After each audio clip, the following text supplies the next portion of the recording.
Good afternoon. My name is Simba Elijah Charles Kiage. Welcome to Metropole TV News at 1. These are the news. Mobile lenders may soon be required to indicate whether their products have been licensed by the Central Bank of Kenya if they are to successfully carry out operations in the country. According to the Central Bank Governor Dr. Patrick Njoroge, there is a growing number of digital lenders in the market, many of whom are offering credit to customers without undergoing any regulation, which can lead to arbitrage and also put consumer data at risk. Now, the governor made these remarks on the margins of the Afro-Fintech Festival, which kicked off today at the Kenya School of Monetary Studies in Nairobi. We shall now cut to our reporter Ondiro Ganga, who's live at the Kenya School of Monetary Studies to bring us up to speed on the key highlights at the Afro-Asia Fintech Festival. Ondiro. When we say digital lending, I think we put together two sets of lenders. First, you have the lenders that are regulated by the central bank, and products like Mshwari, Fuliza, all those other products, KCB, M-Pesa, all those products are actually, behind them are commercial banks, and those products are regulated by the Central Bank of Kenya. As a matter of fact, they will soon be indicating on your mobile phone that those products are approved by the Central Bank of Kenya. And that is to distinguish them from other so-called credit-only lenders, credit-only products that have been, or credit-only institutions that are providing lending on the same platform, i.e. the mobile phone. Those are really different. They are not regulated. And that is a major lacuna, as I said, at Parliament recently. So it is important because there are three fundamental problems with it. One is, of course, that you have no assurance that the consumer is actually not being, let's say, being taken advantage of. That is one significant issue. Then you have other things in terms of whether the information is secure, cyber security. All those items are important to have. And finally, also the issue of AML CFT, meaning money laundering, as we call it here. Because you don't know, no regulator is looking to see where the money is coming from. So those are major risks. United Bank for Africa UBA Kenya has, together with a group of local, regional and global banks, joined a financing agreement of up to 12.8 billion shillings with the Export Trading Group, EDG. Now, the facility is a revolving 12-month facility that will provide working capital to enhance EDG's ability to source and deliver quality farm inputs across Africa. EDG is an Africa conglomerate having an integrated agricultural supply chain with business interests in 40 countries across the globe. In a statement, UBA East and Southern Africa Chief Executive Officer Emeke Iweriebo has said the collaboration is in line with UBA's strategic intent of supporting Kenya's economic development through financing various initiatives that further lend support to the country's infrastructure, education, healthcare, manufacturing and food security pillars. His statement did not, however, indicate the contribution UBA Bank made towards the syndicated loan. Iweriebo further said this facility would enable the bank to reach many farmers indirectly through EDG, further showcasing our commitment to supporting homegrown African businesses in their growth plans wherever they see opportunities. Now, EDG's Chief Treasury Officer Anish Jain has said the facility will enhance the firm's contribution to sustainable employment, generation of foreign exchange for the economy, income security for local farmers and global food security. Now, former South African President Jacob Zuma is due Monday to testify at a judicial inquiry where he faces tough questioning over allegations that he oversaw systematic looting of state funds while in power. Now, Zuma struck a characteristically relaxed tone ahead of his televised appearance, which could last for 5 days, tweeting a video on Sunday of himself dancing and singing "Zuma must fall" before laughing Hartley. Now, the former president is accused of fostering a culture of corruption during a 9-year reign before he was ousted in 2018 by the ruling ANC party and replaced by Cyril Ramaphosa. Zuma's supporters and opponents are expected to gather for noisy rallies outside the Inquiry Commission venue, while 200 members of the public are to attend the hearing on a first-come, first-served basis. Zuma, 77, is not legally required to appear at the inquiry into the so-called state capture scandal, and it's unclear if he'll cooperate with any cross-examination. He has denied all wrongdoing and dismissed the concept of state capture, while his lawyers have described the inquiry as an attempt to ambush and humiliate him. His request to see questions in advance was denied by the Inquiry Commission, which invited him to appear to give his side of the story after other witnesses gave damning evidence against him. Led by Judge Raymond Zondo, the probe is investigating a web of deals involving government officials, the wealthy Gupta family, and state-owned companies. According to Angelo Agrizzi, one of the inquiry witnesses, Zuma allegedly accepted a monthly $2,200 bribe delivered in luxury bags from a contracting firm that was trying to evade police investigation. The money was in theory for his charity foundation. Agrizzi said his company also organized free parties, bulk alcohol supplies, and birthday cakes to keep favor with Zuma's associates. Former Finance Minister Nhlanhla Nene, who was sacked by Zuma in 2015, testified that Zuma pushed policies on nuclear power and aviation that were designed to benefit the Gupta family. The Gupta brothers are accused of fraudulently profiting from government contracts, including energy and transport deals under Zuma. The family owned a uranium mine, which would have seen profits soar from the nuclear deal, as well as a portfolio of mining, technology, and media companies. They allegedly held such sway over Zuma that they were able to select some of his cabinet ministers. Former Deputy Finance Minister Mthebsi Jonas told the inquiry that the Guptas offered him the finance minister's job and even threatened to kill him after he refused to accept a $40 million bribe. Zuma was forced to set up the inquiry in January 2018, shortly before he left office after failing in a legal battle to overturn the instructions of the country's ethics ombudsman. Sitting in central Johannesburg, it has heard from scores of witnesses over 130 days in session since last year. Zuma has separately been charged with 16 counts of graft linked to an arms deal from before he became president. The Indian-born Gupta brothers Ajay, Atul, and Rajesh have left South Africa and are now based in Dubai. They also deny any wrongdoing. Eager to distance himself from the Zuma era, Ramaphosa has declared his presidency as a new dawn for the country and described the inquiry as a very painful process.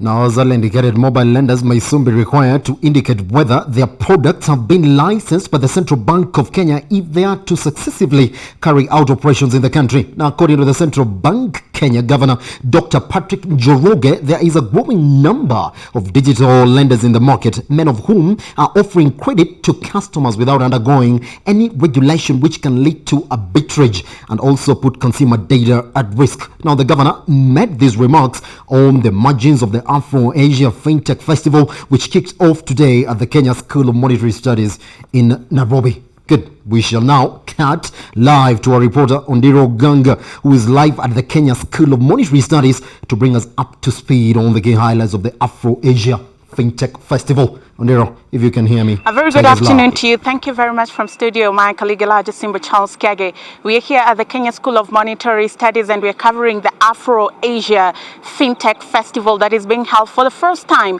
in the continent, and it has come to Kenya, and it's also the very first of its kind on the globe. Now, just to briefly run you through some of the things that stood out during the plenary session, or rather during the conversation in the morning, was that the internet traffic in Kenya is very high at 83%, beating Nigeria, which is a country in the continent that has the largest population. So this just goes to show that with our population of 45 million people thereabout, we are doing very well in terms of mobile internet penetration. Now, another thing that came up is that it is estimated that the fintech sector in the continent will be worth $1 billion by the year 2020. Now, this is a very good amount if you compare it to the global index. So it means that Africa is doing very competitively, and by 2020, we will be at $1 billion US.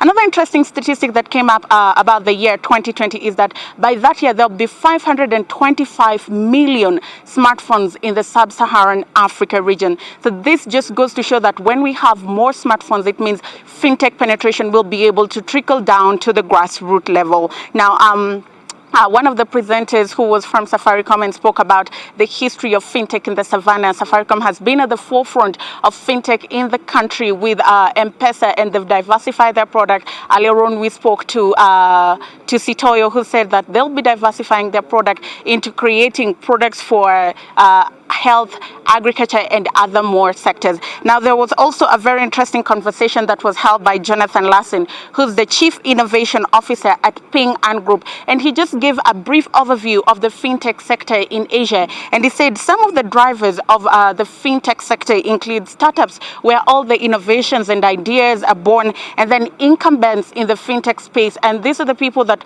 partner with startups, inject funds into startups, and partner with them into projects that bring on board solutions that solve these problems. And then the tech giants that sit at the very top, and these are the drivers of this economy. Now, he was asking, in Asia, they've gone 100% cashless. A place like China, cashless economy is thriving.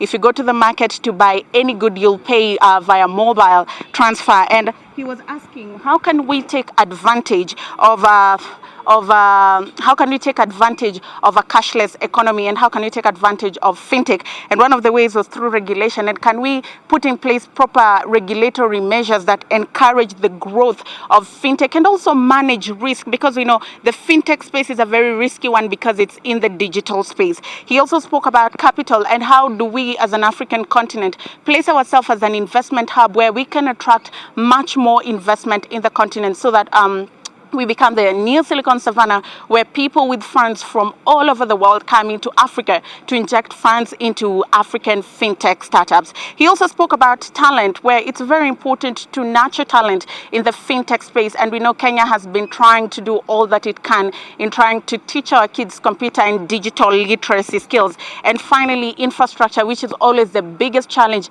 in a big part of the continent. Do we have the proper infrastructure, both physically and technically? Are our gadgets up to date? Are we having the right teachers to teach people everything and anything pertaining fintech? So this is some of the issues that came up during this conversation. The conversation does not stop here. It continues. We are aware that in the afternoon, the president will be joining us at around 5:45 to officially open this fintech festival, and we'll be keeping tabs on that, and we will bring you up to speed with some of the things that will be said. And it will be interesting to hear what the president says, because he's been very committed to the fintech space. We saw he put in place a task force of artificial intelligence and blockchain technology that was being headed by Professor Bitangendemo and Julia Rotich. So it will be very interesting to just know what leaps and bounds have we made as a country in that space. That's all. Back to you in studio. Wandiro Ganga live at the Kenya School of Monetary Studies, bringing us up to speed on the key highlights of the Afro-Asia FinTech Festival as we wait for the president to officially open the festival. Good. This is Metropole News at 1. Now, Tanzania Central Bank has slapped Diamond Trust Bank Tanzania Limited with a fine of nearly 45 million Kenya shillings for breaching regulatory rules on data and service availability. In a statement, the Bank of Tanzania board has said it has imposed a penalty charge of 1 billion Tanzania shillings to Diamond Trust Bank for failure to implement a directive to establish a data center in Tanzania, the central bank said in a statement on email to Reuters. Now, board directed all banks and financial institutions operating in Tanzania to establish either a primary or secondary data center in Tanzania with a view to ensure end service availability at all times. Now, Diamond Trust Bank's group office in Nairobi is yet to respond to a request for comment. The central bank has triggered regulatory oversight over commercial banks and other financial institutions in East African nation over the past few years. Now, according to Reuters, Tanzania's central bank has revoked the licenses of at least 9 banks since 2017, saying the move was aimed at safeguarding the stability of the sector. The closure of the bank comes after President John Magufuli ordered the central bank to take action against failing financial institutions. Now, Tanzania's financial services sector, which is dominated by lenders like CRDB Bank and NMB Bank, has been hit by a spike in bad loans, which have stifled the growth of credit to the private sector. In December, the International Monetary Fund said nearly half of Tanzania's 45 banks were vulnerable to adverse shocks and risked insolvency in the event of a global financial crisis. China growth slowed to its weakest pace in almost 3 decades in the second quarter, with the US-China trade war and weakening global demand weighing in on the world's number 2 economy. Official data shows the 6.2% figure released by the National Bureau of Statistics was in line with a survey of analysts by the AFP, down from 6.4% expansion in the first quarter. Now, the GDP figures are within the government's target range of 6 to 6.5% for the whole year. The economy grew 6.6% in 2018. Economic conditions are still severe both at home and abroad. Global economic growth is slowing down and the external instabilities and uncertainties are increasing, said NBS spokesman Mao Shiyong. Now, he added that the economy is under new downward pressure. Now, Beijing has introduced measures this year to boost the economy, but they have not been enough to offset a domestic slowdown and softening overseas demand made worse by a punishing trade war with its biggest trading partner country, with the US. Now, analysts have widely predicted that Beijing will step up measures to boost the economy in the coming months. Premier Li Keqiang presided over a meeting of the State Council, China's cabinet, last week that pledged to slow all lower tariffs and step up tax rebates for exporters. Moving over, Asian markets slipped on Monday as data showed China's economy growing at its weakest pace in nearly 3 decades, hit by US trade war, while investors debate the depth of an expected Federal Reserve interest rate cut. Moving over, Hong Kong stocks headed into the break Monday on a positive note as data showing another slowdown in Chinese economic growth fueled speculation the government would introduce fresh stimulus measures. Now, the Hang Seng Index rose 0.22% or 61.23 points to 28,532.85 by the break. Still on the international front, 3 European powers on Sunday called for dialogue and an end to the escalation over Iran's nuclear program as tensions further intensified between Tehran and the United States. Now, the statement by the leaders of Britain, France and Germany expressed concern that the 2015 deal over Iran's nuclear program risked further unraveling, but said it was up to Tehran to ensure the deal survived. Now, we believe that time has come to act responsibly and seek a path to stop the escalation tensions and resume dialogue, say the English language version of the statement issued by LC. Now, the statement was published after President Emmanuel Macron hosted German Chancellor Angela Merkel and senior British Cabinet Minister David Lidington at the annual Bastille Day parade in Paris. The risks are such that it is necessary for all stakeholders to pause and consider the possible consequences of their actions. It added that the 3 European powers were among the key players in the 2015 deal known as the Joint Comprehensive Plan for Action, or JCPOA, the Iran's nuclear program. But the US President Donald Trump in 2018 announced Washington was pulling out of the deal to the dismay of its European allies, angered that its beleaguered economy is not receiving sanctions relief it believes was promised under the deal. Iran has intensified its sensitive uranium enrichment work, prompting stern warnings from Washington. Now, the 3 powers say they will continue to support the nuclear deal, but added that its implementation was, quote, contingent on Iran's full compliance. That makes Metropole News at 1 at this hour. My name is Simba Elijah Charles Kiage. Metropole News at 7 will come later on in the day with Nina Shaban. I leave you with business and repeat, and then after markets today, I step out with weather updates. Enjoy the rest of your viewing here at Metropole TV.